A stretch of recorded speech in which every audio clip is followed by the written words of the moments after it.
So, and I'll just be like, Crow, start the video now. YouTube video start. Blah, blah, blah. Sweet. Okay. So, today we're going to be going over essentially my method of learning, my method of teaching, my method of troubleshooting, just most aspects of my life. It's called APLI. See it right over there. I'm just going to say, like, this could dissolve into madness and me ranting, but this is just how I relate things, like random shit that some people feel is random in life, and I just is how it relates together. And like the big aspects of my life are like martial arts. So I've been doing martial arts for almost 2 decades now.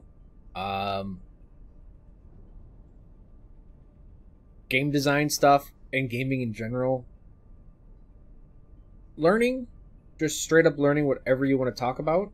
Like I've tried to pick up piano, violin. I've tried to do a lot of random shit, but while learning those skills, I'm like, oh, this is just like everything else I've done in life.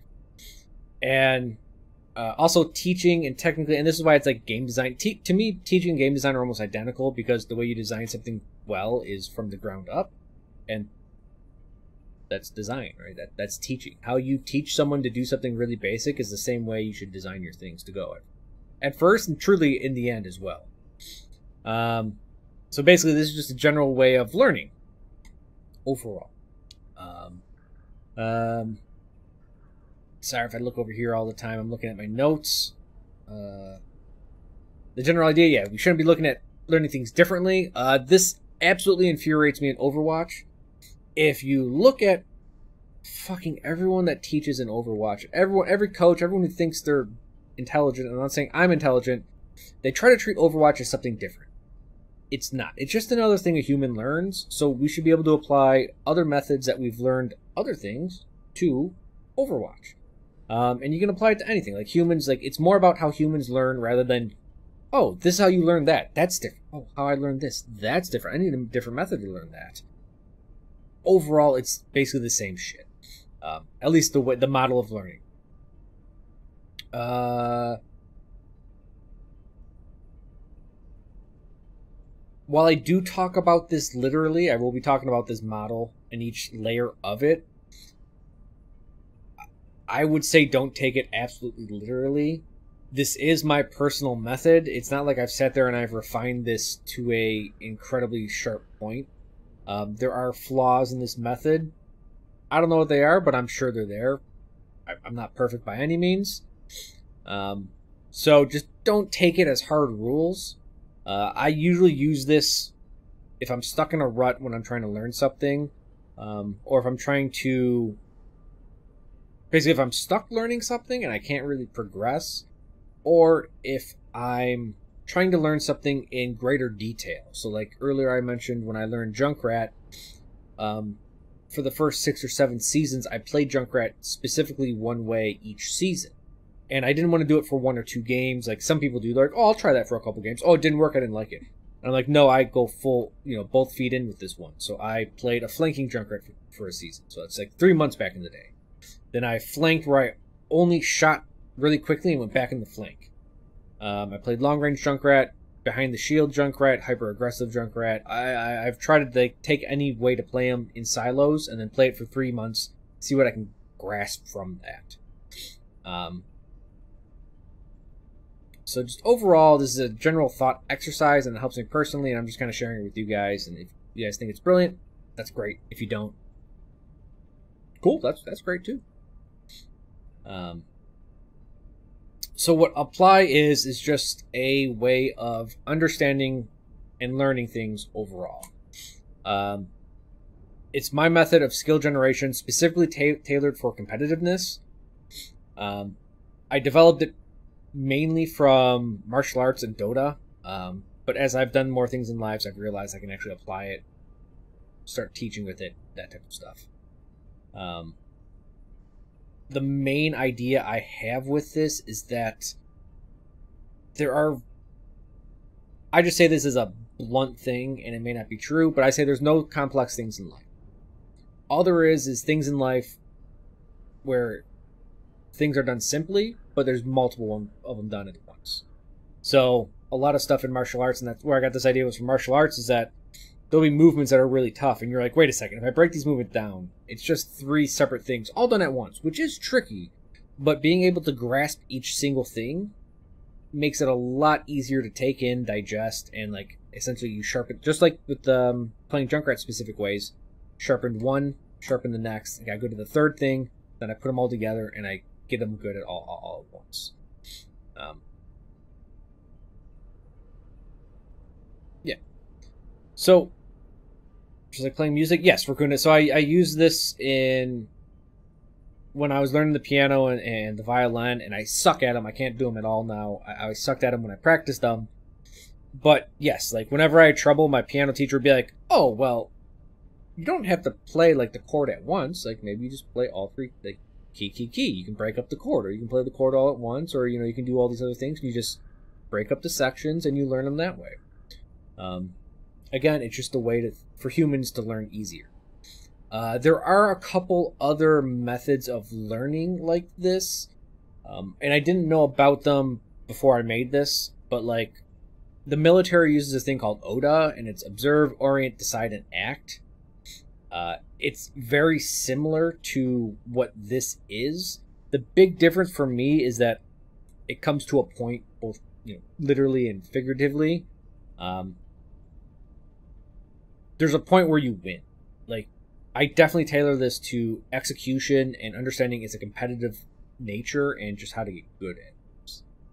I guess the other one I made note of it was Riot and Valorant. So my first APLI video went out in 2017. I think Valorant was released in 2020, and they were like, "Oh, this is our gameplay loop: intelligence, plan, execute." And you're like, "Oh, all this is going to be very similar." So what is this? And let me go to explain it. It's very simple. Everything is based on information. You take things in, you got it. From there, you need to build a plan, or in like a game, you need to get to a place. The way you get to that place is what I call logistics. Essentially, it's the path to get where you need to.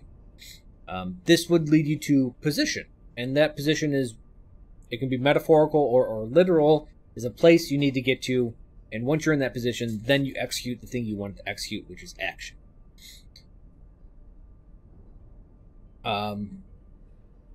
The way I explain this in Overwatch is like, hey, we need to get through a choke point. All right, well, where's the point at? How's the map? What's the map done? All right, so we got our information. How are they lined up? That would be informational as well. Like, all right, so to get to point A, and actually I can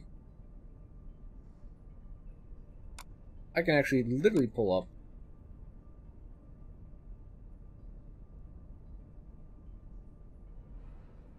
Overwatch map. So we can view this very, very literally. So this is point 1 of Anubis, right? You attack through this way. So the information phase usually starts, back here. You're like, all right, I want to secure this area. Logistics would literally be moving to get to that area. This would be your position. Once you're there, that's when you start executing and attacking.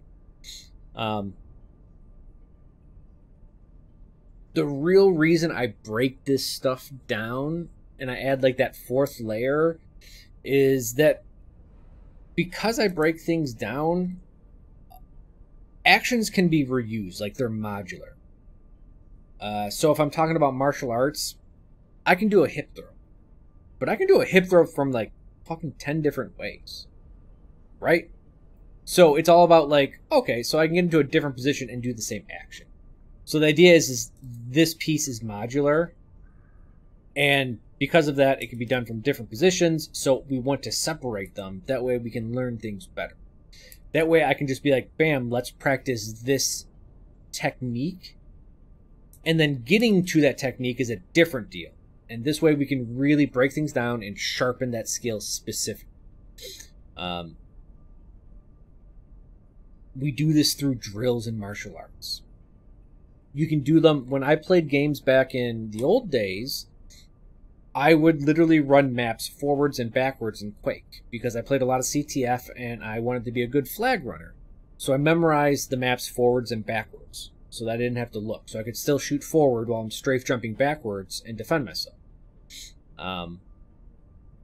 Same thing with just aiming. I mean, people use aim trainers, but all it is a drill. Like, I would just jump around maps in Quake, and I would look at, like, intersections of textures or corners of stairs. Just some place you can visualize it, and I would shoot it. And I'd be like, okay, like, I'm just training my aim that way. Just clicking around the map, making the game of it myself. These are all drills, and they're all just, like, the pure action sequence of the skill generation. Yeah. And where I really got this from is it's quite literally in, I know I use the term literally a lot, but I do mean that because it comes from Sun Tzu's Art of War. Specifically, Chapter 3, Attack by Stratagem. And he states, basically Sun Tzu's all about, like, basically fighting without fighting, because you want to save lives, you want to save money, you want to do all this stuff. So, he says the highest form of generalship is to balk the enemy's plans. Information, right? Because if I make you do something to the left, I'm actually going right, I don't even gotta fucking deal with you. That's it. I don't gotta deal with you. All this logistics, this position, all this action, all these skills that I have, I can avoid all of them simply by misinforming. And this is why Sun Tzu has chapters about spies. And he says, like, oh, he's like, it'll cost you 1 silver a day for a spy, but to put your army out for a day costs 100 silver. He's like, pay your spies well, get proper information, give them wrong information. You're going to go far. So the highest form of generalship is to balk the enemy's plans. Next, the next best is to prevent the junction of enemy forces. Essentially, when people are moving, they are the weakest. Catch them en route. There's reasons why historically military, they have, like, marching drills, marching in formation. They practice this because moving as a unit is really difficult.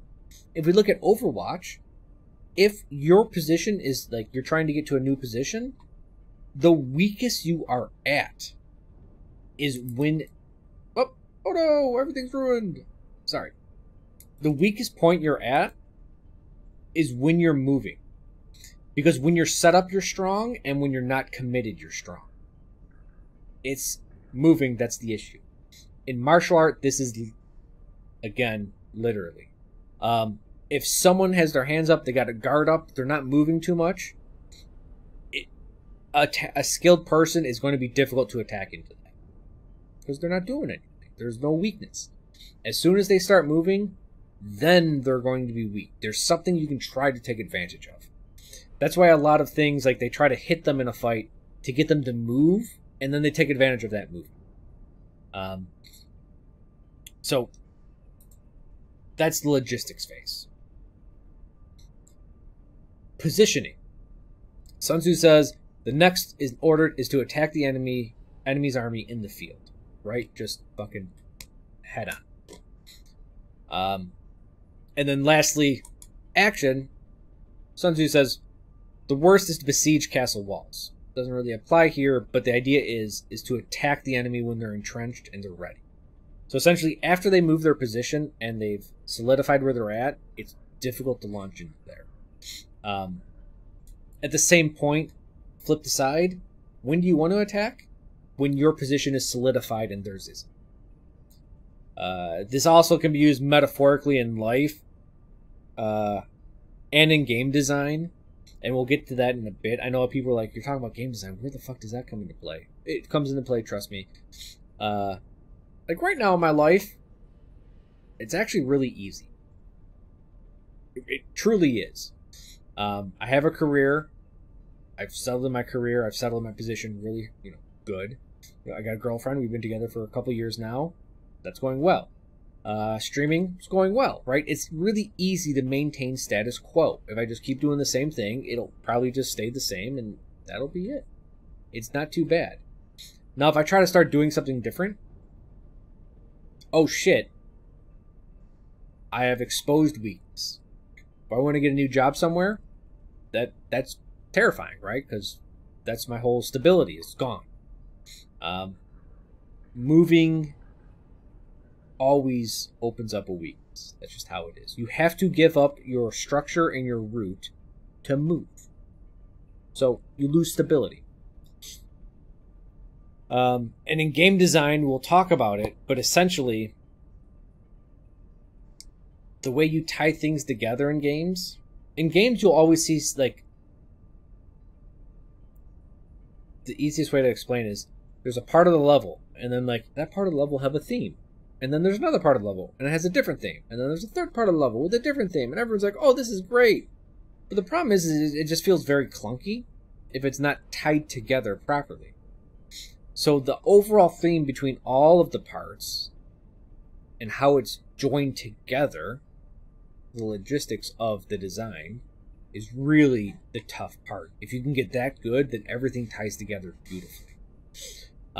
Anyone can create little parts of a level, but tying them together is the difficult part. So that's why you need to have a theme or a concept that'd be below it that you're following.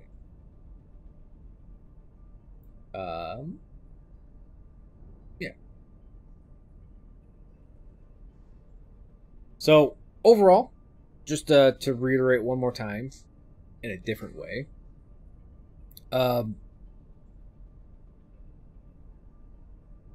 information. Sorry, let me put it this way. The overall goal of this is that I am depending on my skill or my mechanical ability in a game as least as possible. It's always said in martial arts, at least where I train, in martial arts, action is like, you need strength. Strength is really the thing. But strength goes away. Strength succumbs to disease and age. So, that doesn't mean not to use it. You're not going to have it all the time. So, to make it easier on you, you try to use position, logistics, and information to pull off the technique in a better way. And this is truly what technique is. Like, these bottom three would be technique, and the top one would be actually the actual throw or the actual physical work of it. Now, this is what allows a smaller person to beat a bigger person, right? It allows them to not need as much strength as it. Don't ever forget that there is nothing special about that. A lot of people are like, oh yeah, the small person can beat the big person. And it's like, yes, but if the big person is humble, and trust me, the only thing saving the smaller person from not getting their ass kicked is humbleness. If a strong person learns the same thing you learn, it's not special, they can do the same thing. And I always talked at like a multiplier. Like, oh, with my positioning and my skill, I can take all of this and I can make it so good that like it's a ×2, and my strength is like a 6, and so I'm dealing with like 12 when I fight someone.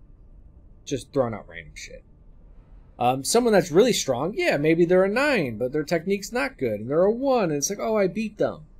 But if this guy's just humble, and he's as good as me, then I lose. That's it. If he does the same thing I do, I fucking lost. That's it. Strength matters. There's a reason why there's weight classes. This applies in gaming as well. So when we're talking about video games and they're like, oh, let's talk about mechanical skill, right? The best players, top 500. Oh, man, they just 50% crit rate, right? They're always shooting heads. That's great. And I always say it's a young man's game to jump in the middle of everyone and try to shoot everyone in the heads. Oh, no. That's not what I do. I've never been about mechanical skill, really, in FPS gaming my entire life. I've been playing FPS games for over 20 years now.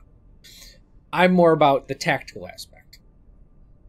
I'm going to try to minimize my mechanical skill as much as possible and still win. And I do this through information, positioning, that type of stuff. So, martial arts, gaming, same fucking thing.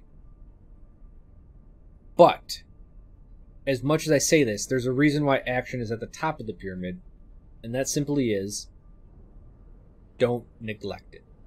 It's the top for a reason, and when everything else crumbles, and there's nothing else to depend on, the last thing you can depend on is yourself and mechanical skill or strength. There's something to be said as a martial artist. If I ever fought like an actual lineman from the NFL, doesn't matter if they don't have any fucking training, they're a big motherfucker. They're like 350, 400 pounds that can sprint faster than most people in the world, and they're going to use that mass and that strength just to crush you. There's only so much you can do against it. Same thing with some of the top players in gaming, right? You could outposition them, but if they're so good at clicking heads and they got like an 80% crit rate, you better have to execute to a very high degree, or they will dig themselves out of a bad situation with pure skill. And there's nothing wrong with that. It shouldn't be looked down upon, and that's the thing. I don't like it how people look down upon this stuff. Don't look down upon strength or upon, like, just on hard mechanical skill. We heard this in Brood War so much. You guys aren't as old as I am, probably, but like when people played Brood War back in the day, and I still hear it fucking today. Oh, I could beat the Koreans. They just click faster than me. And it's like, what? What the fuck did you just say? Like, yeah, I could beat a StarCraft pro. They just click faster. And it's just like, what the fuck are you even saying to yourself? Like, if we're talking about a real-time strategy, then it's in the name. Real time. Like, that's half the game. It doesn't matter if you're good at strategy. You have to execute on it. That's the important part, is execution. Yeah, you can apply that everywhere.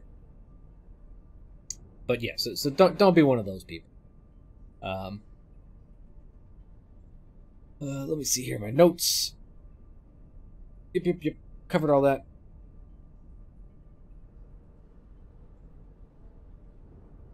Yeah. Get your information, execute the plan, secure your positioning, execute your skill. The big thing about this is that this can be done at a micro and macro level. So, let me pull up the Anubis map, and this is the example I used before. The nice thing about the APLI method is that we mentioned here, right? Here's your information gathering, you move, you secure your positioning, you execute from that position. This is like the mid view edit. You could easily say, oh, but this action part right here, this could be considered an APLI like micro triangle, right? Because my action of shooting someone with mechanical skill actually is based on information, see where they're at. All right, line up my mouse there, get my mouse to where it needs to be, press the button. And it can even go larger than this, where it's like, oh, we're going to run this very aggressive composition, and let's just say we're going to use a Junkrat and blah blah blah and all this stuff, and we're going to use this composition to force them to change. We're going to take the point, force them to change, and then we're going to actually change over here, and then we're going to reattack again. And so, like, positioning would be taking this point with a specific composition, and your actual action would be attacking this point with that new composition to take advantage of their composition. Right? And the information you have is like, hey, this is what they're running, this is what we're going to beat them with, this is what we're going to force them to change to. That's going to be your... So it can work on bigger and smaller scales, and it can just kind of like circle all the way through. And keep on going up and down. But it does kind of, again, go to a point and be like, no, you're going to win at a certain point. There's an end to this. So that's how we do that there. So don't think that it only works in very specific scenarios. In positioning, I use Overwatch, and it's very literal. Understand that other games, they would use position. You could substitute position for win condition, right? They want to get to a specific condition and then execute from there, because that win condition is where they have the highest advantage, and then they do it, right? Oh, we got a big advantage. Press that advantage, we win. So positioning also could be considered win condition. And again, logistics is how you get to that win condition, and information is just like, how do we get there? What do they got? What's our plan?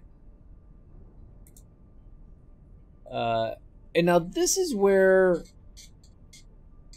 I was starting to write a lot, and I stopped. And I was like, you know what? This doesn't really help the situation. I was in my martial art is mine. No, in the martial art I train specifically right now is Wing Chun. And Wing Chun is a very unique concept about it. Wing Chun has 3 forms. And I don't want to go into great detail on this, but basically you can kind of break these forms down into ways of fighting. So the first one is actually more about, it's an encyclopedia, it kind of teaches you all the basics, but it's more about kickboxing range. The second form, Chum Kyu, is about the trapping range. That's where everyone says Wing Chun excels, and it does, but it does other things. And then the third form is called Bil Ji, and it's about grappling and wrestling. And you start learning all of these forms, and you start going through them, and you think, oh, I know the first one, know the second one, know the third one. Cool, got it. I know the set. But they're actually lenses to actually look through things,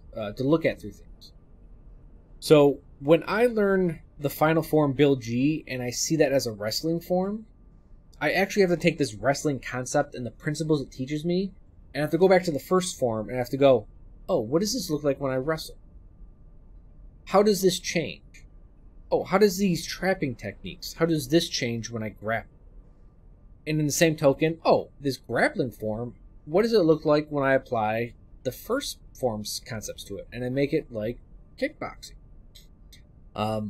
This is what makes Wing Chun super efficient, in that it takes like a hook, and it understands that this hook is actually a barring hand, where you can actually frame someone, so like when they're grappling you, and you can push them away into trapping. And also, like, it is the same motion as a headlock when you go to do a throw or something.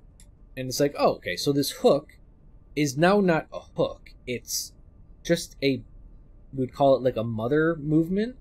It's just this very basic movement that a lot of things can stem from in all of these ranges. So this is how I apply one idea to another thing within the applied triangle. So when I think about gaming and like how do I do level design, well, I'm like, well, how did Wing Chun teach me how to do techniques? And it's like, oh, I learned this one technique, this Bong Sao Lap Sao it's called. It's like, all right, well, I did this one technique, and in this technique, it has 3 different ways of changing sides on it. So it's like, okay. So I do the one drill, and I have 3 different ways of doing it. And it's like, yeah, when it's done to you, you have 3 different responses. So it's like, okay, so when I see something in a game, I'm like, well, here's a concept. Can I apply this concept in a different way?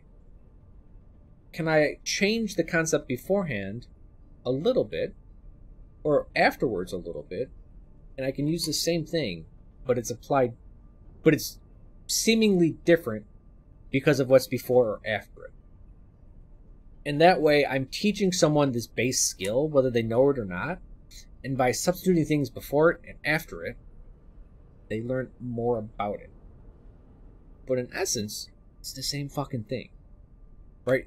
Truly, to teach someone and to design a game or to do any of this, you have to trick them into doing the same thing over and over and over, but with different lenses or different spices, if you will, so that they can deal with how boring it is.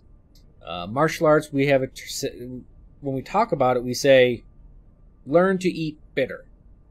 And what that means is, martial arts, learn it, fucking sucks.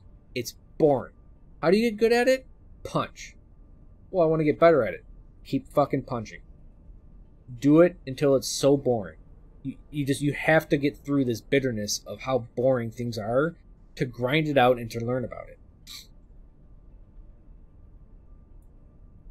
Right now, I can tell you all of gaming has followed this trend.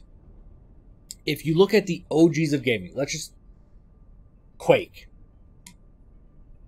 Warcraft or StarCraft or Red Alert, whatever you pick for RTSs. You look at Street Fighter, the fighting games. And you look how these games, and I wrote a blog about it, changed throughout the years, right? Like sorry, I almost jumped to the end. But like FPSs are like, oh, wouldn't it be cool to have a team? All right, so we got team deathmatch, and people are like, oh, let's start. In Quake 2, it was heavily modified. You got Weapons Factory or Team Fortress if you played Half-Life, and you have these different concepts of team-based games. And they're like, oh, well, at its truest form, it's still just an FPS arena shooter, but I got teammates now. Oh, that makes it a little bit different. Also, it takes a little stress off, right? This is why team games are really popular, right? When I lose with 5 people, it's less stressful than losing by myself. I can't blame anyone if I lose by myself. It's my fault, and I don't like that very much. This is why competitive 1v1 games are the least successful if we're talking like amount sold. You want more successful games? Look at the Battle Royales, right? And the funniest thing about Battle Royales, look at what Fortnite did and what Apex Legends did. About a year ago in Apex Legends, when they released the arena stuff, like around that time frame, there's people and they're like, oh, you're just third partying, you can't kick our ass. Put us 3v3, my team versus your team, and we'll beat your ass. You think you're good? And I'm like, wait a second. You're in an arena? And they're like, yeah. And I'm like, you're picking up weapons in that arena? And they're like, yeah. And I'm like, you're just playing fucking Quake. You're literally playing an arena fighter. Or arena shooter. Right? And it's just because they flavored it with different concepts to make it more palatable for people to play. Fortnite, they got rid of building. And the first thing that people were saying, if you saw the Reddit threads, oh yeah, this is going to separate the men from the boys because now the people that just can't fucking shoot lose. Well, if all there is shooting to a game, guys, then that's just an arena shooter. And no one wants to play those because they seem to be boring. But because they add classes and teams and building and other things to flavor it for you, they've tricked you into be like, oh, I can play this game. Yeah, this is a great game. And I'm like, well, why don't you play Quake? And they're like, oh, no, that's not fun. That's just, you just run around and shoot people. You don't kill people because, you keep on getting health and armor. That's dumb. People do that in Battle Royales. And the truth is for RTSs as well, you look at RTSs on how they've moved into a MOBA, right? Because controlling everything at once is really difficult. So they lowered it down to 1. It's like, okay, well, it's not that fun. Well, let's get a teammate. Okay. Well, that's not boring if it's just one unit. Well, if this one unit does a bunch of things, well, that's fun. And it's kind of where MOBAs came from, right? They came from a game mode called Anne of Strife from StarCraft is where they came from. It's all about tricking people into doing basic and boring things, right? And that's what martial arts does. That's what game design does. That's what a lot of things do, because the truth is, the boring part, the action part, is also the most important. But you don't want to base it all on that. You want to have good foundation that can last you for your whole life. Things that people can't take away. Things that are more concrete. That's for that. That whole tangent, I apologize, but was to explain, I was going to take each of my lenses and be like, oh, game design.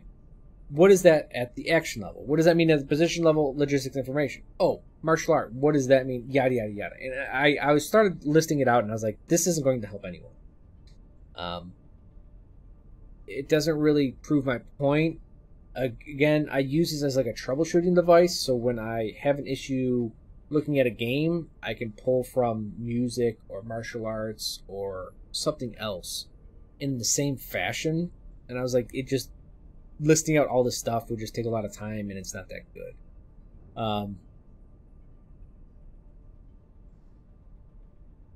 So the best way to kind of talk about this more is just about application of it, basically examples. So I'm just going to look at some of my examples. Yep.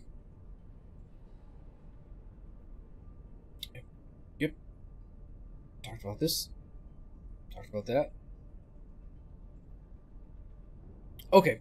So this is I kind of briefly touched about this in game design and how you have different parts of the levels, and the important part isn't the actual sections. This is actually the easy. The tough part's the transition in the middle. When it comes to martial arts, we all know what combinations are. But the truth is, combinations, you're not looking to land every single hit. That's just not realistic. The point of combinations is for the first attack to do something, again, to move their hands, to draw their hands upwards so that the next strike can come in. It's not just a series of techniques done. Like, BJJ, I wouldn't say does combinations. They do ground fighting, so they need to secure point A to go to point B. Well, in a combination, you're like, just fucking 1, 2, 3, buddy. If first one doesn't land, don't care. I'm doing the second part. If that doesn't do anything, I don't care. Doing the third part.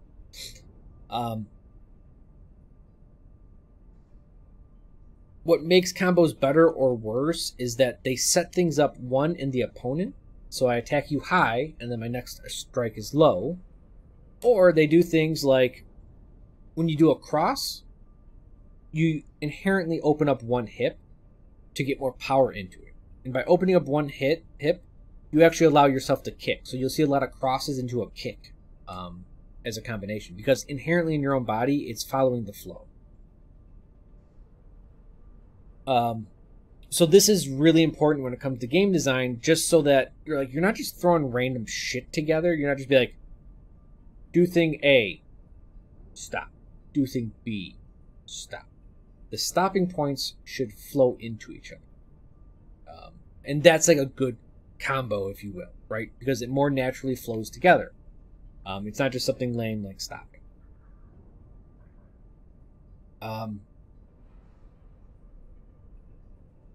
I have examples of this in game design, and it's hilarious. This is probably one of my favorite designed levels. And it is from Super Mario World. I think everyone should be familiar with this.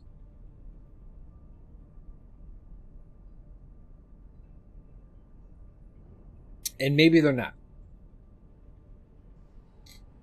But this is going to be a real easy example of what I'm talking about when I'm talking about combos and drills and game design. You can see this little, this spins around in a circle. And all these little yellow blocks, we're just going to assume they're solid because they got the exclamation mark. So all they do is they jump on this and this thing spins around. And they got to jump off of this onto this platform, this stable position. We can consider this thing that spins around, let's just consider this drill 1.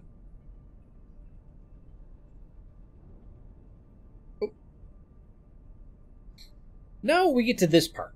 So they stop, and this is an early level, so you don't want your transitions to be crazy. It's just flat land, there's no enemies, there's nothing. You did it, guys. You made the jump. Congratulations. These little blocks, they go in and out. So it's all about timing on your jump onto something, onto something that is moving. Notice that it's the opposite of the first one. You're jumping off of something that is moving, and now you're jumping onto something that is moving. You do it twice. We can consider this drill 2. It's a lot like the first, a bit inverted. It's a little bit different, right? It's not about this thing that I touch and it moves in a circle. This moves linearly, and it's on an automatic kind of thing. It's the exact opposite in most aspects. Which, to me, if something's the exact opposite of something, it has a lot in common. I know it sounds weird, but it has a lot in common. So what do they do next? They kind of repeat the first one. So this level right now is 1, 2, 1 again. These are platforms that just move left and right. This is 2 again, but in a different way. It's like 2A. Cool. So just this level design, which a lot of people like, just 1, 2, 1, variation of 2. The transition between all of them, it's a new level, so it's stable. Nothing fancy. In fact, in this one, there's an enemy attacking you. So it's like the first one, but with an enemy attacking you. Very simple. Stable point, enemy walks at you menacingly. After that, they tie it together, 1 and 1. That's it. And it's a pattern. This is exactly what we do in martial arts. It's what all, like when I did Muay Thai, same exact thing. You just did basic combos. They strung stuff together. Hey, you do attack 1, then attack 2, then attack 3. Alright, we're doing a different drill. It's 1, 2, and then 4. Okay, now we're doing 2, 3, and then 4. That's all they're doing. Then you got a little break, a little jumpy stuff. Nothing too complex about this. All simple stuff. Nothing crazy going on. It's the same stuff over and over. Then we got this, and instead of going left and right, it goes up and down. So it's 2A again. And then, what is the piece de resistance for the level? Well, it's just this. It's 1, and then a bunch of 2s. And then, stable platform. 2 again. 2 then 1. 1 and 1. That's the end of the map.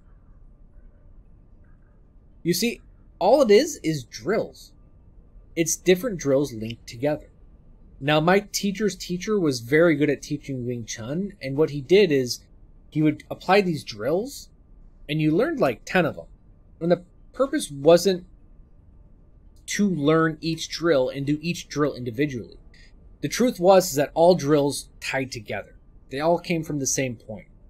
And so he would just go, all right, you're doing 1, 1, 1, 1, 1, drill 2, drill 2, drill 2, drill 2, drill 3, drill 4, 3, 3, 4, 4, 4, and you just do all the way, to 10. And then you go drill 1, drill 5, drill 6, drill 9. And then it was just whatever drill happened. And at that point, you're just like, wait, now I'm just fighting. And he's like, yeah, that's the fucking point. That's the APLI triangle, right? I'm drilling this. And in fact, I'm drilling the whole thing over and over. And I'm drilling this. And then I just give you a different triangle. And you drill that. And then you do this one. And then you do this one. And then it all flows together. It's the connecting that's the difficult part. Much like design. Right? It's the connecting. Truly, because this is really easy because it's a basic level. The connectors are nothing. Solid, flat, round. Now you're thinking, Crow, well, you probably cherry-picked this level. Kind of. Let's look at a different level from this game. What do we got? Enemy in bubble moving at you. You jump. What do we got next? Enemies in bubbles moving at you. You don't jump, you hit a springboard. More enemies moving at you. Cool. Enemies moving at you, and you got a little staircase you can jump up for a little power up. That's cool. That's like just another application of what we consider 1, right? If moving enemies at you is 1, springboard is 2, it's 1, 1 then 2, 1, variation of 1, variation of 2. All they make you do is hit a shell to get a jumper. To do the same thing again. What does it lead to? 1. Variation of 1. Variation of 1 with jumps. Right? It's very simple stuff, just with different flavors in it. So that it doesn't seem repetitive. And then, it kind of does the inverse. So instead of enemies coming at me while I'm not over a pit, now the enemies are coming at me when I'm over a pit. Right? So now, bubbles while I'm jumping. Now it's happening at the same time. Random bit shit.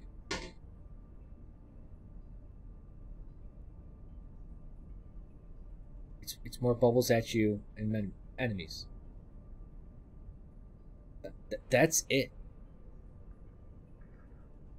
It's just 1 and 2. 1 and 2. 1 and variation 2. 1 and variation 2. Variation 2, variation 1. It's just the same shit with like a little bit of spice and flavor.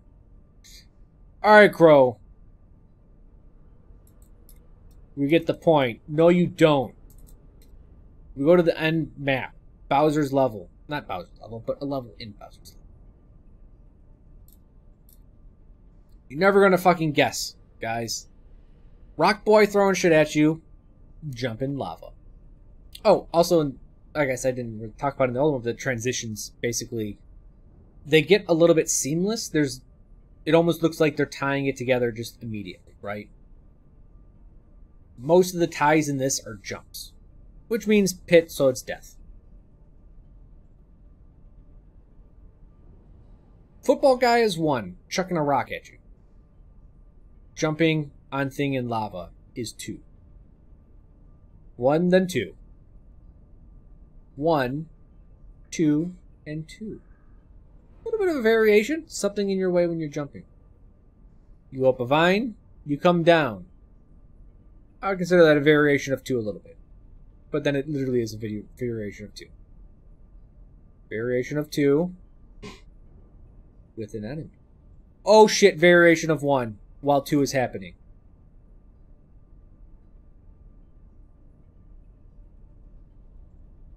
Variation 2 or just 2? 1, 2, 2, 1, 2 and 1 at the same time, 2 and 1 at the same time, 2 and 1 at the same time, twice in a row.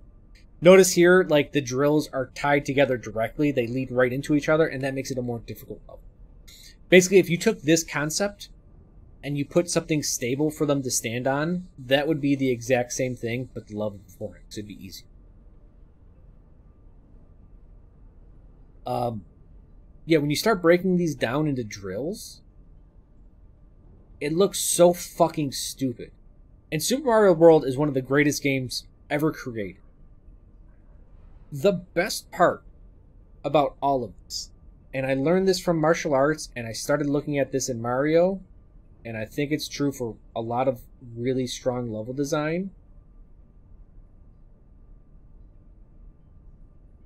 In martial arts, at least form-based martial arts, forms start with an introduction. There's an introduction form. So before I do the Wing Chun form Silam Tao, there is an introduction and basically just says, hey, this is what I'm doing. This is Wing Chun.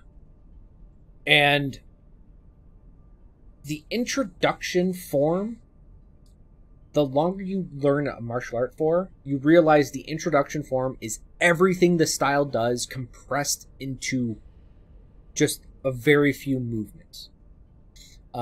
Wing Chun does it. Tai Chi does it. I've seen Mantis does it. I've seen a lot of animal arts do it. I don't know much about karate, but I guarantee karate does it because it's based on everything Chinese. Anything in Korea, Taekwondo, also based on Northern Chinese stuff. Probably follows the same fucking concepts. And so this idea of, oh, well, the first thing I show you is what the whole thing is about.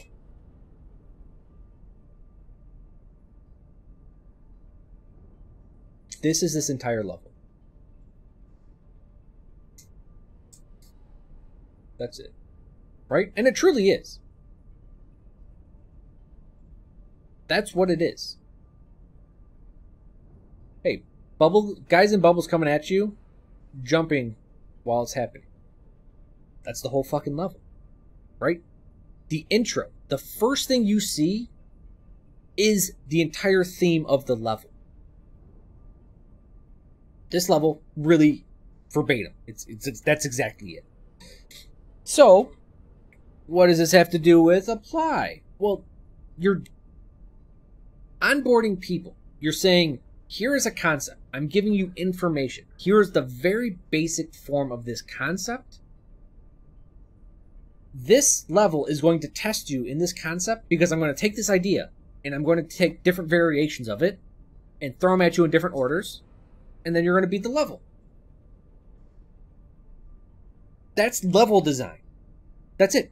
In all games ever. That's fucking level design. Right? People will be like, oh, I'm going to teach you something. Like, something's going to happen at the start of the level so you understand this mechanic. And then I'm going to use this mechanic in different special ways. Ooh, it's going to be really good. And it's like, no, it's just 1, and then 2, and usually variations of 1 and 2s. Very rarely do you ever need a 3. It sounds crazy, but you don't need much. the simpler you get and the better you get with spices and lenses and changing how you see one, the deeper your understanding of it is, and the better you'll be able to teach people. Which is why I see game design as teaching. Because it doesn't matter if it's an end level or the beginning levels or any type of level. It's teaching. Everything should be teaching. To me, teaching is game design, and it is, to me, martial arts, because again, you learn it from the base. This is why, like, it all, to me, like, I was like, I'm going to sound mad by the end of this fucking thing, because I'm going to say everything is the same. Like, everything is just, it's all the same shit over and over, because that's how I truly feel. And that's why when I see game design stuff, and I'm just like, and I know when I stated this, I'm like, oh yeah, I do this drill, and I do this drill in different ways, and that's game design. Oh, listen to me, guys. And you're all like, I don't know what the fuck he's talking about. This doesn't make sense. It's all the same shit. And if you actually want to... So whenever I get into a rough spot with something, like let's say I get in a rough spot with game design, I don't really have a good example of it, because I'm not paid to be a game designer, and I kind of missed that era after I went to college. Like, that kind of hit after I went to college. I'll be like, well, how can I use this concept in a different way? And then I'll look at Wing Chun, and I'm like, how do you solve this concept? Well, how does Tai Chi solve this concept? How does Mantis? How does Karate? How does boxing solve this concept? Right, MMA, I don't like looking at, because all MMA does is it's actually doing what I'm doing. Right? They're just like, oh, we're going to take the most efficient answer of this concept. And I'm like, whoa, this is game design. We're all about kind of fun. It's all about just getting to the answer. It's about the path. It's about the transition, the logistics, the most difficult thing. How do I make this fit together? Then I'm like, oh, well, I can take this concept, and I can take the MMA approach. Maybe that's this. Maybe that's just this. Fuck it. Give it to him bluntly. Bam. Get good at this. Then I'm like, all right, let's take the roundabout approach. Let's have a long version of 1 followed by a short version of 2. Let's take a short version of 2 with a long version of 1. That'll trick people into thinking it's something different. And truly what I'm explaining to you right now is how an experienced person in anything would progress themselves through solo training. So one of the biggest things in Wing Chun, one of the biggest epiphanies you can ever have, is doing the third form, the wrestling form, on the ground. Because there's a very weird movement in Wing Chun. I can hardly even demonstrate it with my current setup here. But basically, as pressure comes in above, it's just, you lean back, and you take your hip, you push it that way, and this side comes down. And it's an emergency technique when someone compromises your spine. And everyone goes, I don't know if I could use that. And you can. It's actually one of the most applicable things out there. If you do this motion on the ground, it's a shrimp. It's wrestling. It's quite literally the exact same thing. It's just you're doing it vertically. And so if you do that, then all of a sudden you have to go, oh shit. You're like, wait a second.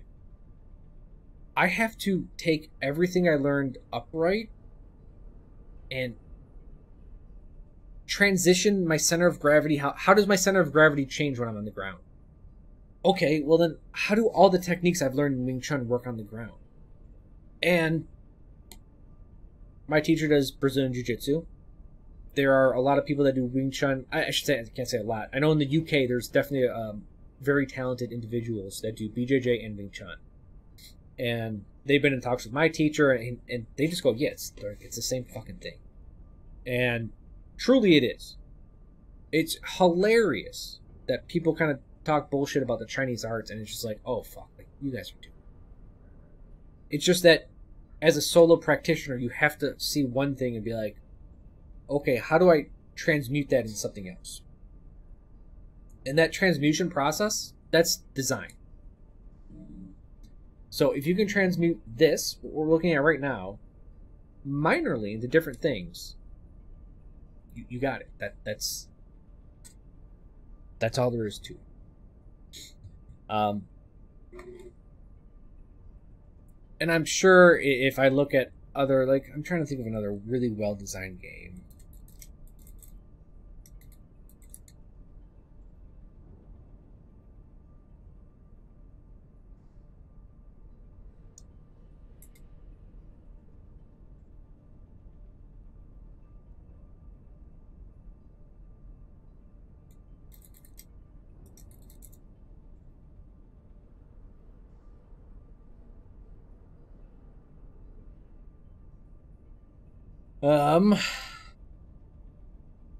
Oh, this is fun. The problem with this one is that fucking Mega Man's real basic, so I just picked the first thing I found on Google.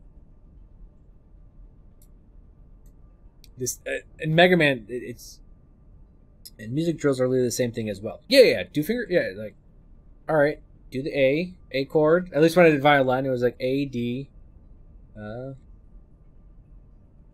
Was it A E D G? I completely forgot.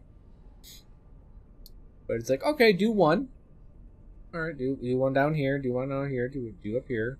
All right, do the E chord here, and here. Here, do G. Yada yada yada. That type of stuff. And then it's like, all right, now do two of those together.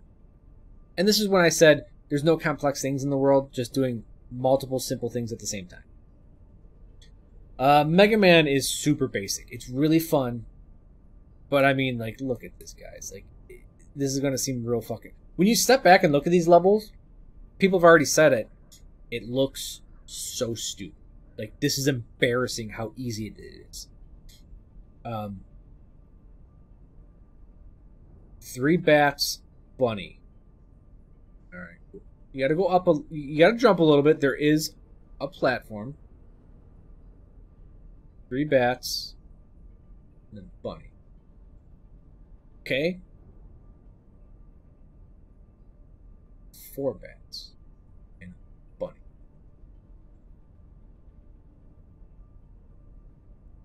3 bats. Flaming dog, where he can't hit you here. So you have a very safe place to go. And in fact, if you're here, the dog shoots it's a U-shape attack. So all you gotta do is sit here and you jump and shoot. Jump and shoot, jump and shoot. You see how jumping and shooting is, like, that's how you attack and that's how you defend. It's very easy and very simple. Fire dog, but it's close. Alright, this is medium distance. This is close. A little bit different, because if you go really close and jump and shoot, he's going to hit you. If you go too far and jump and shoot, he's going to hit you. Kind of have to be here. Far flaming dog. Now you have to navigate and then do it. Right? One. It's not even like a variation. Just fucking 1, 1, 1. 1 in a small room, right? It's just more condensed. Makes it a little bit more, oh shit, something's right next to me. 2, 2, 2. Different variations. 1 again. Then, fucking monkeys jump at you. Monkey jumps at you while a bird is dropping something. Monkey jumps at you, bird drops something, and it's the same.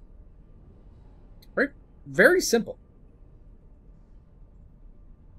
Bunny, flat ground. Bunny, uneven ground, but I have the high ground, and I can jump over them. But Mega Man, you can't shoot on angles. It is a little difficult. It's a pain in the ass. Bunny again, he'll immediately jump on him, so you can't jump over him because he's too far away, right? Basically, I'm going to give you a problem. Here's one. The variation of that problem. The answer you did up here is not available to you down here, right? Shh, you're on the same level, shoot him. He's not on the same level of you, you can't shoot him. So you gotta jump over. Different level. You can drop down a level and shoot them. You can't jump over them like you did before. It's just variations. And then fucking roadrunners run at you until you get to the next level. Curious if this applies to Animal Crossing? Yeah. I mean, any type of slow-paced game, every slow-paced game like Animal Crossing, they're just drills, man. They're just drills that you can paint different colors, and that's it. Right, Animal Crossing's main theme is, fuck you, that's going to take 5 minutes. You can do anything you want in 5 minutes. So it's like, oh, cool. And really, in Animal Crossing, it's a day. Gameplay loops, yeah, I mean, that's what it is. You can call it gameplay loops, but it's... They color at different stuff over and over. I mean, there's a reason that this loops. The trick is to make this seem different. Really, it truly is. It's just making it have different spices, different colors, making it seem different over and over and over.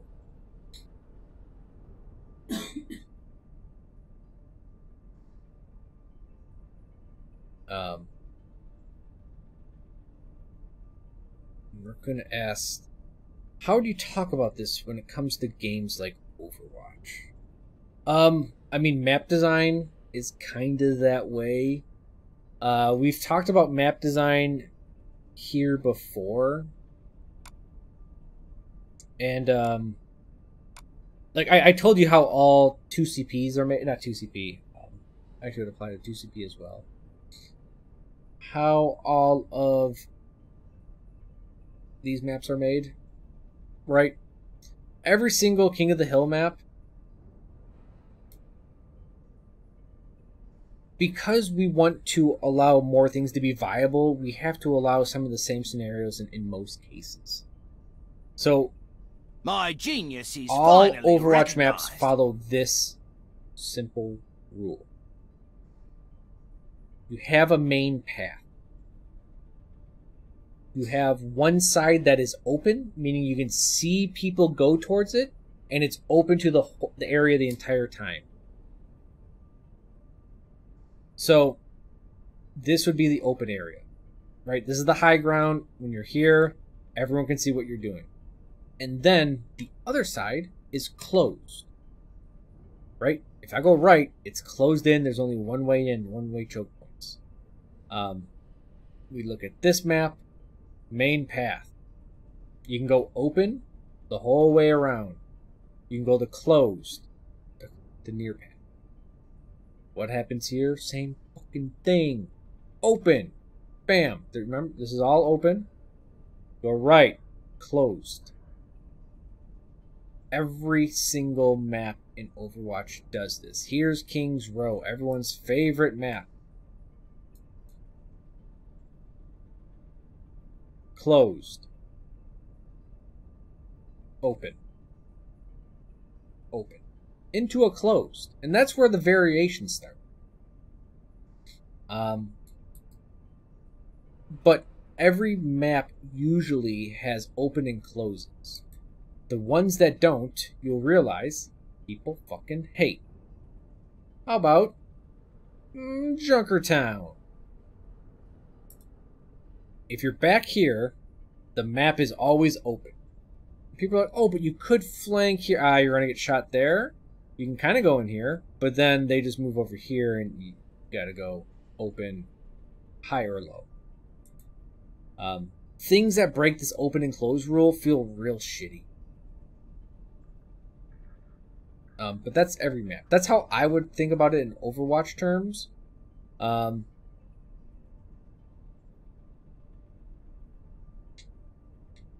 you're talking about like heroes are how would I apply this idea to heroes? Just different flavors of something. Really, it's different combinations.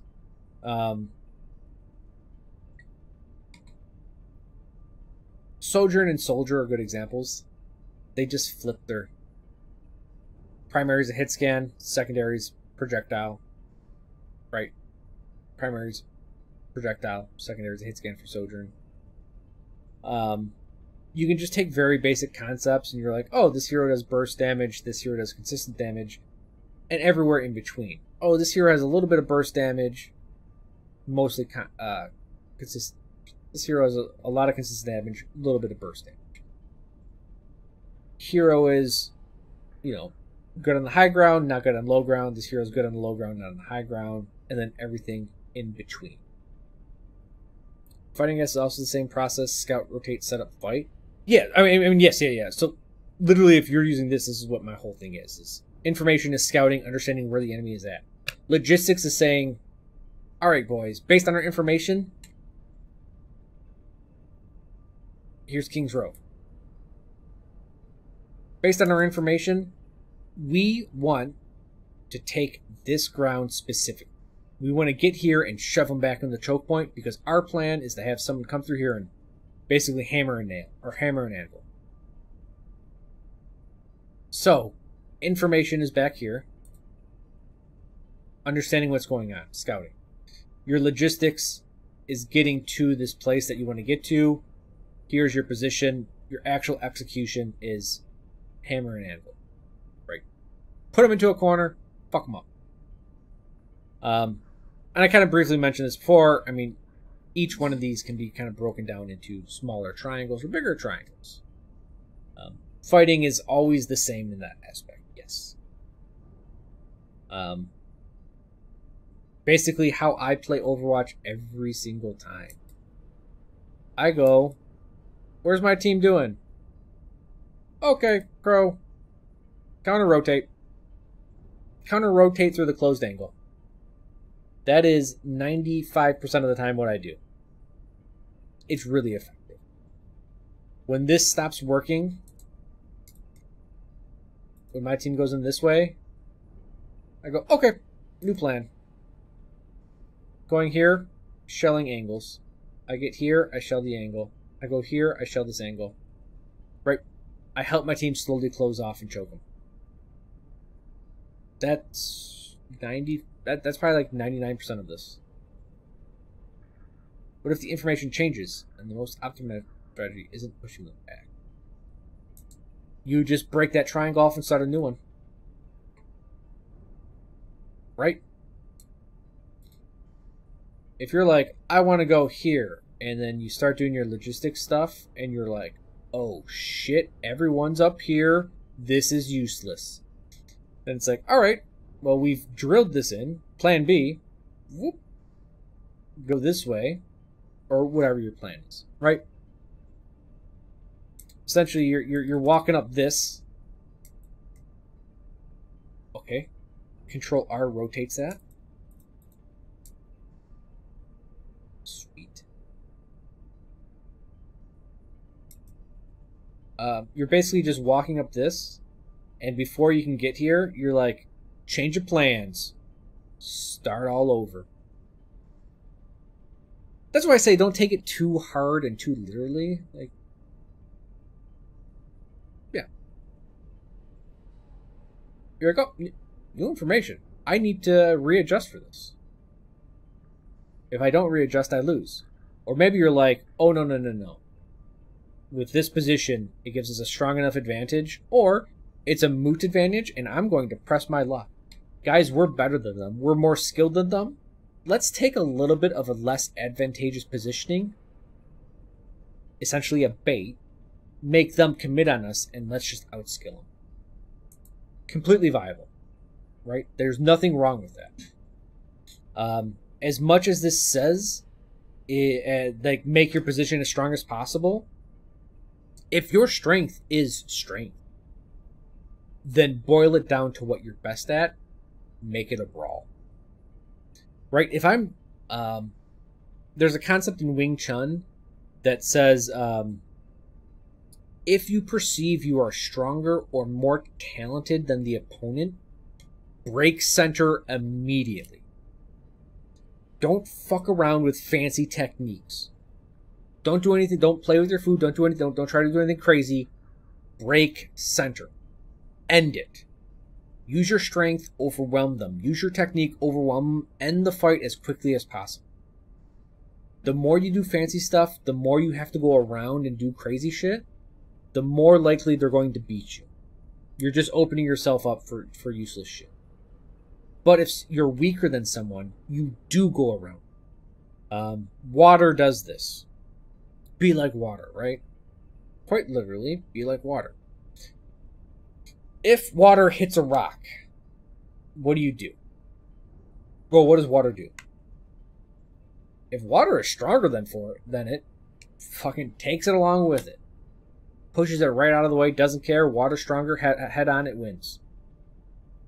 If water is weaker than it, it goes around and it creates an eddy, right? It creates the fucking Fabian sequence? I don't know. Already did. Fabian's right there, so I'm like thinking, I forget that fucking word now. Essentially, when water goes around something, it creates an eddy. And by creating an eddy, it uproots it.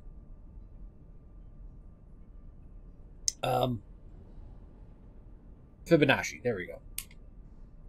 Yeah. So, as something hits something stronger, it goes around it, and it does this. And what this does is it starts pulling up the dirt in the water and rock analogy, and it removes the base of the rock so that the water can just push it and take it away. Not that the water's doing this like it's thinking of this. This is what happens naturally. So when you're fighting someone stronger than you, and if you ever see those big Wing Chun dummies, like the ones I have, what that is telling you is it's telling you that the Wing Chun dummy is bigger and stronger than you. It's an entire frame. It's on the floor. It's on the wall. It's stronger than you. It's more stable than you. Go around it. So that's when you see it. You're going always. They go off on the edge and they do something. They go off on the side. They do something. Basically, don't deal with it head on because it's stronger than you. Yeah. So it's the same deal when talking about strategy. And if we're talking about design, I would say this is the difference between what I call gaming parenting and game design. League of Legends and Riot, they do gaming parenting. You use this ability our way. Don't do it any other way. You have to use it this way. No creativity. Only that.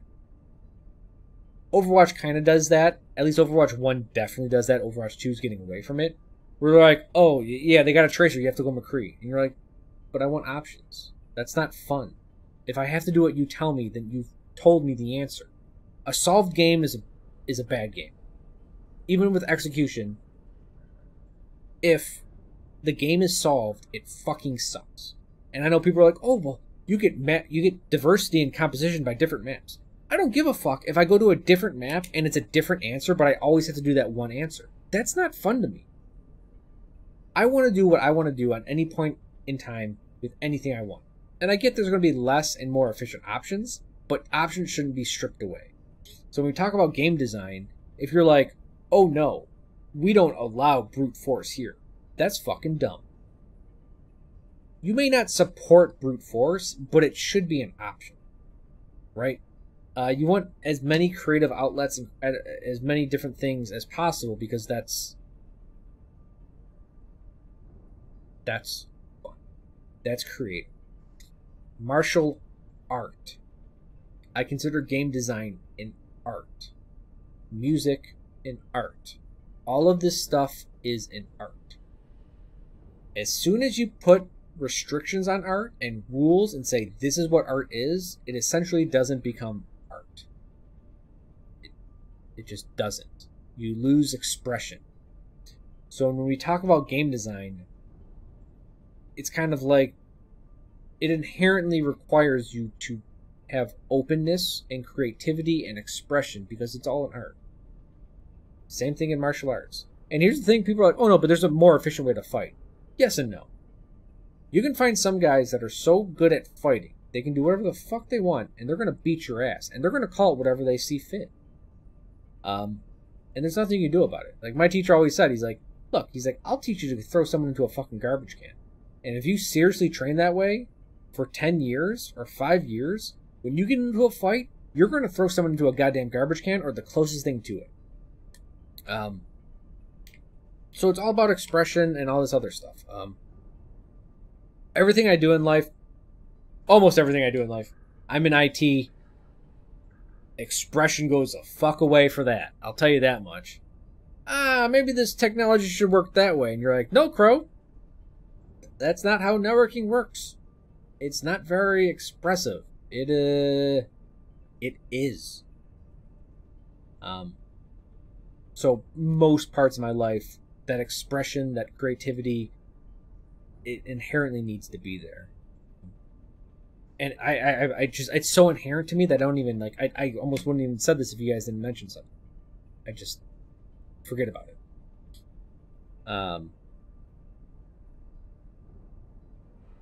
Yeah. I'm way off track. Let me look at my notes.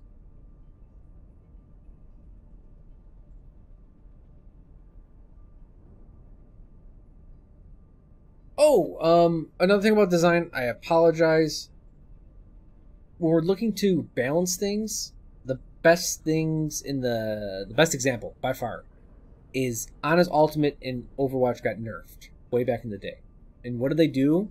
They didn't fuck with, like, making people take more or less damage or dealing more or less damage, because it gives damage resistance, gives damage amplification, and it increased your speed.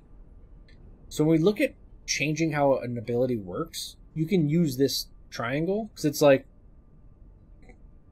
well, damage taken and received is, or damage done and received is up here. We really want to change his ability. They nerfed it at the logistics level, because that is far more important. If we're thinking about RTS games, actually any game in general, the most important thing is information. If you have perfect information, game's so much easier. If you have the ability, the strongest thing in any game is information. The second strongest thing in any game is logistics, meaning if I can manipulate the terrain, very strong. In Dota, Earthshaker has it. He's always going to be strong. In StarCraft, Protoss can use force fields. Anytime you can shape the terrain, it is massive. That is some of the strongest stuff in the game. In the same aspect, movement speed is also important, or is also just equally as important. Because stopping people from going someplace is almost identical to being able to instantly go someplace. As far as strength is concerned. So movement speed, very strong. Pretty much Lucio has enabled most metas. There's always a meta available at any point in time that has to deal with Lucio because he just speed boosts onto your face with his entire team. So, for the bigger hits and the wider hits, go down the ladder. If you want to really, like, minor adjustments, gonna have to be the top of the ladder. Gonna have to be around the action part.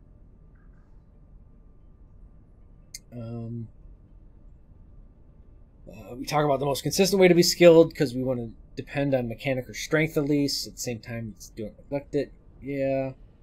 Weaker people or less mechanical skilled players can take a better one. Did that. I consider abilities to be part of the logistics phase. I know people will argue head or day and night. Head and tail, whatever. You guys get it. People will argue with me up and down the street because of it. Abilities in all games are stronger than the normal thing that you do. Else they wouldn't call it a fucking ability. Right? Mega Man 2's on the screen. You can basically replace his primary shot with Metal Blade. That's poorly designed. Right? Because as an ability, it should be significantly stronger, but come at a cost. In Overwatch, they deal it with cooldowns. And usually to make an ability stronger, usually has a wider AoE. It has some ease of execution towards it. And so it's more about how to do it rather than... it's more about when to do it than how to do it. So abilities to me are more logistical because it's more of a decision based than mechanical based. And if it's decision based, it's lower on the pyramid than mechanic based. I know some abilities require you to aim, but they're usually incredibly strong, and it still comes about when you use it.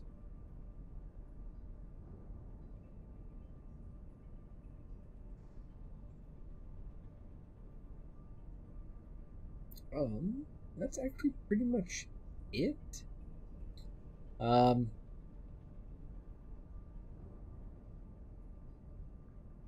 Yeah, and basically just disinformation obviously is really strong because you're disrupting the opponent's base of their strategy, right?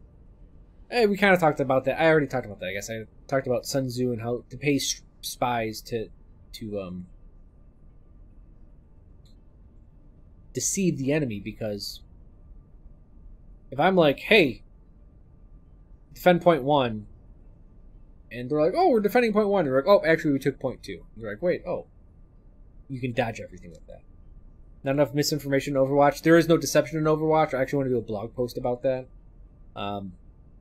Deception in gaming is needed because a solved game is a bad game. Therefore, if you have deception, it can't be solved. This is how StarCraft and Fog of War games work. If you want to know how those games stay fresh, it's because of lack of information. Deception is needed. And then I wanted to end, and I apologize if my ad's going to run really soon. I can't push it back anymore. I apologize. I'll stop talking when the ad hits. This actual thing has been in the APLI format. At the start, I gave you information. It's just like writing a paper. The gym teacher's way of writing a paper. Intro paragraph. Tell them what you're going to tell them. That's what I did. Gave you some information. Logistics. Started to tell you how I was going to tell you. Then I told you. And then the conclusion paragraph is tell them what you told them. So it can be taken literally, and it can be taken figuratively. It's just a way to do things in a more educated manner that you may be able to apply to other aspects of your life. The ad hit. No.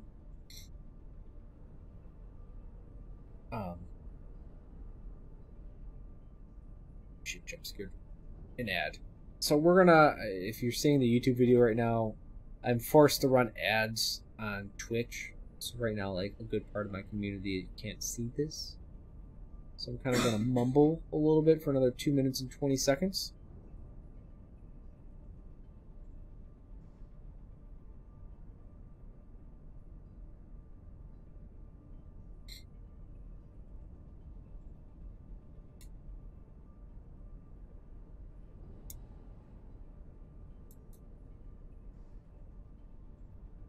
Just take a really long drink of water. Yeah, I know. It's actually, the funny thing is that's actually it. That was actually the end. I kind of rushed it at the end, but that actually ended on almost the perfect note. I'll just type this in chat.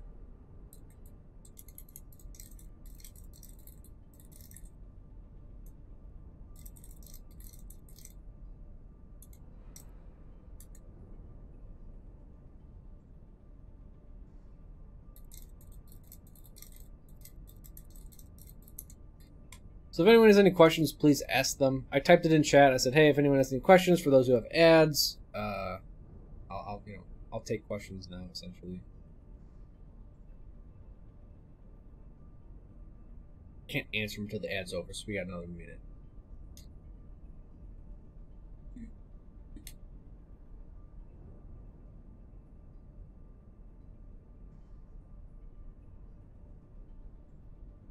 How do I heal utility? It's the more often question asked. I think it's beginning. Just prepping myself. I get 30 seconds to think about the question before I can answer it.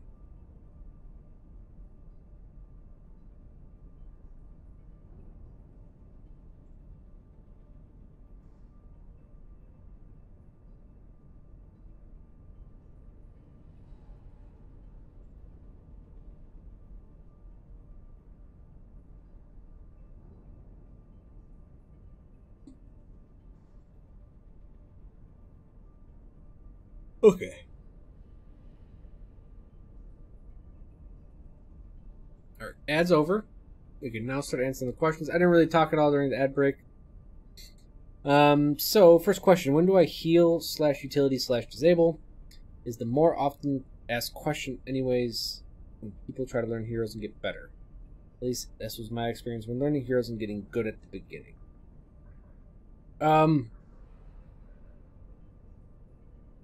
When do I have action? Essentially, I would just, if you had to use a triangle, I guess this is the triangle talk, it would come down to, if you can disrupt a lower level, that is when I would do it. If you can disrupt at the higher level, that's great because you're still disrupting. But it's like, moving a needle. If I move a needle up here, it can only move so much. If I move it down here, I move it great. So when do you heal, use utility, or when do you disable? And actually, the funny thing is, in my head right now, actually, as you get closer to the point of it not mattering, it matters significantly more because the enemy is going all in on it. Right? Let's say there's an Ana. Ana can sleep people. Oh, when do I use Sleep Dart? Well, do I use it when they're attacking, like when they're about to attack me? And it's like, you could. And your team can take advantage of that. That's good. And if it's like they're slept and your whole team can all see that before they're engaged, so they can be like, oh, well, there's a slept target now. We can plan in the next second how to take advantage of that and really take advantage of that. But as soon as you start getting closer and closer to like the more action, like the higher parts of the pyramid, it becomes a little bit less important. Like if you're engaged and you slept the target, then it's like, well, I'm already engaged. I can't press forward because they're already attacking me and dealing damage to me. The guy kind of gets away with being slept. But then at the end, it's like the Genji's nanoing, or he's been nanoed. He has his blade. He's about to kill people, and then you sleep him? Well, then I just wasted 2 of their ults. Right? Like, either I stop it really far ahead of time, when I can stop everything at the source, or I stop it right before they're about to whip my ass, and they fully commit, and I've punished them for the full committal. In the middle, it's just like, it's not that it's bad, it's just, it's not maximum efficiency. So obviously you're planning, whenever you play a game, you're trying to go for maximum efficiency. You're not always going to get that, but it's good to aim for that. Yeah. Basically it comes down to risk big, win big. Risk big, lose big. You may miss that sleep and your entire team gets wiped and you lose. Right? There's less risk at the first start of the sleep dart, but then you don't got a sleep dart. There's all these plus and minuses. But use abilities in ways that provide your enemy the least amount of information. So if someone's just hurt and you heal them, okay, that's cool. Like, healing someone that's hurt, that's great. Now, if you heal someone that people think is hurt and they don't know he got healed, that's better. And then, in the same point, when someone's getting hurt and attacking, obviously that's the best time to heal with them because they're going to be actively losing life and they're a target.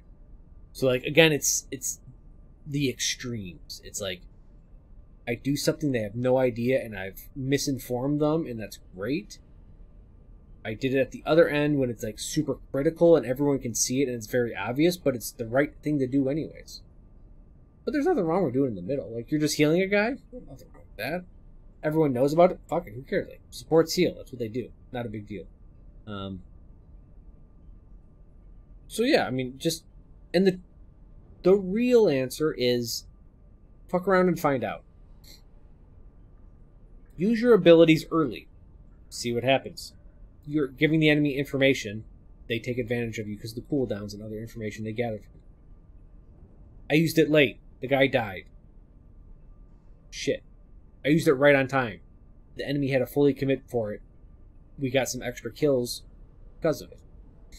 That's the true answer.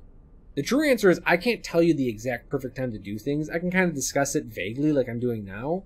But the real answer is you have to do it. You have to fuck up. You have to not fuck up and learn and get better at it. That's the point of that triangle. How do I feel about minimaps and shooters? I don't watch a lot of Valorant, but you can hold down tab and you can see the screen and you can see your... Can't you see your allies? And then can't you, like, do things on the map? That's fucking cool. But I don't want there to be a mini-map and for enemies to show up and allies to show... I don't want something on the screen. I'm a real purist when it comes to FPSs. Like, it should be you, the gun, the ammo amount, and your health. Bam. I don't mind holding down tab and it gives you more information about your team. I don't want it to give any information about the enemy. Even if you can see them, even if your ally can see them, I don't want you to be able to see the enemy. I don't like that. I don't like it that someone could hold tab, and even if you're briefly seen on the screen of an opponent, even if they don't see you, the fact that they were on the screen, they blip on the radar as well. I don't like that.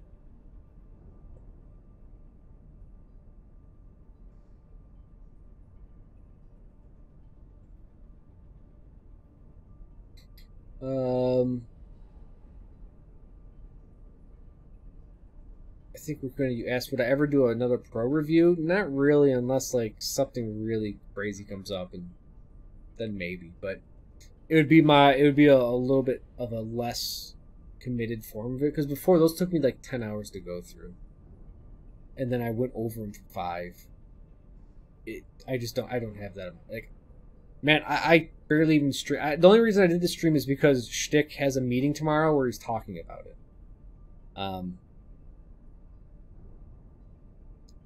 Because yeah, it was I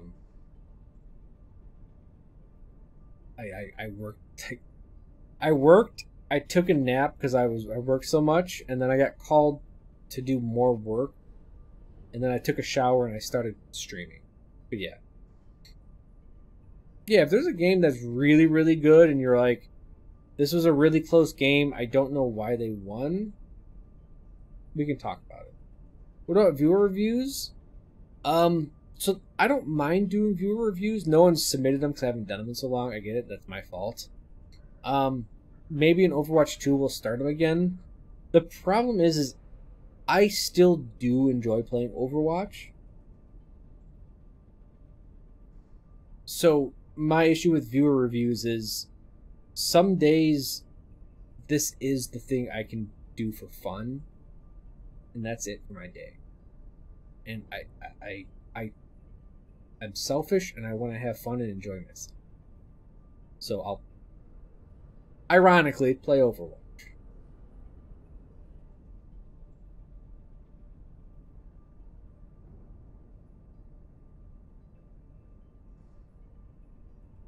Yeah, Shtick, if you want to use today's stream video instead of the one on YouTube, I go more into game design here, obviously, and also this is a longer one. But holy shit, the one on YouTube, I can't even, like, my mic's so bad, my setup's so bad, I sound like a big fucking nerd. Yeah, so it's up to you which one you want to use. Basically, professional people will actually be viewing the content. I sounded so different, I know, and I don't know what it's from. I don't know if it's just getting older. I don't know if it's probably my mic is a big one, but yeah. A little off topic, but is Quake enjoyable to play for you currently? I haven't played it in a long time. The problem is, I said this before, with single player games, it's fucking intense. What happened to my glasses? I'm not playing games and reading or doing anything right now, so I don't have them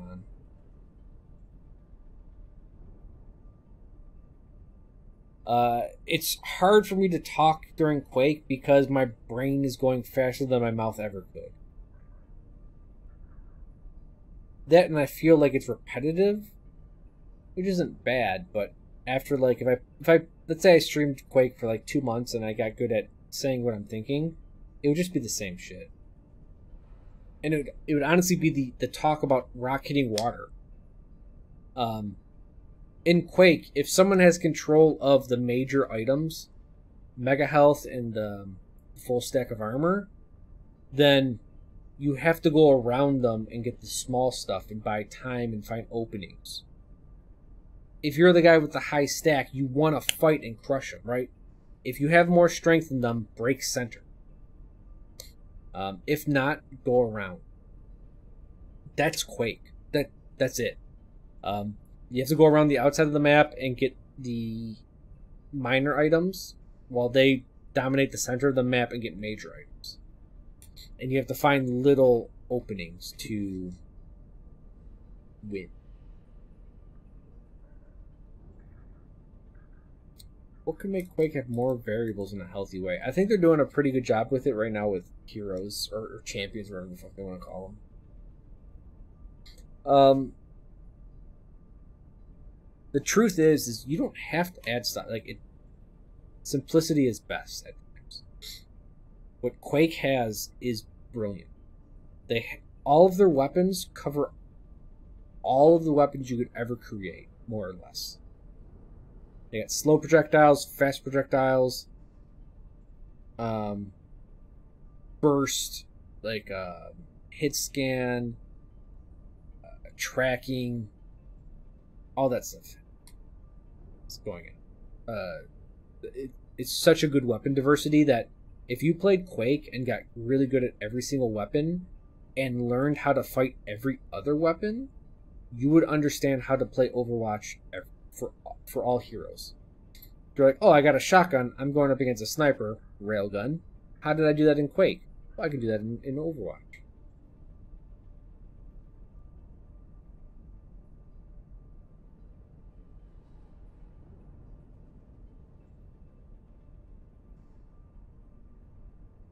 Yeah.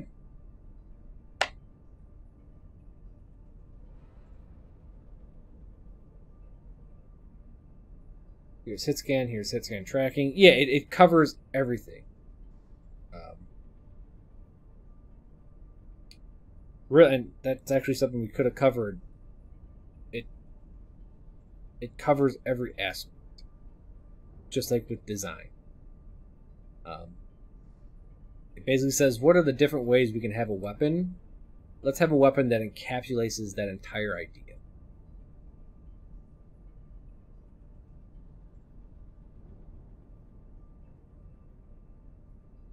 Which is what we talked about design, really.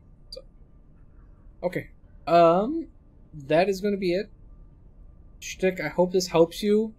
I didn't talk about the game design stuff until the end, or mid, so do what you want with it.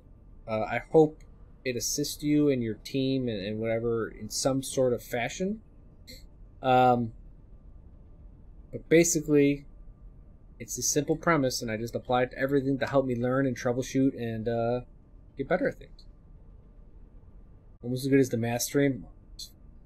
That was a great stream.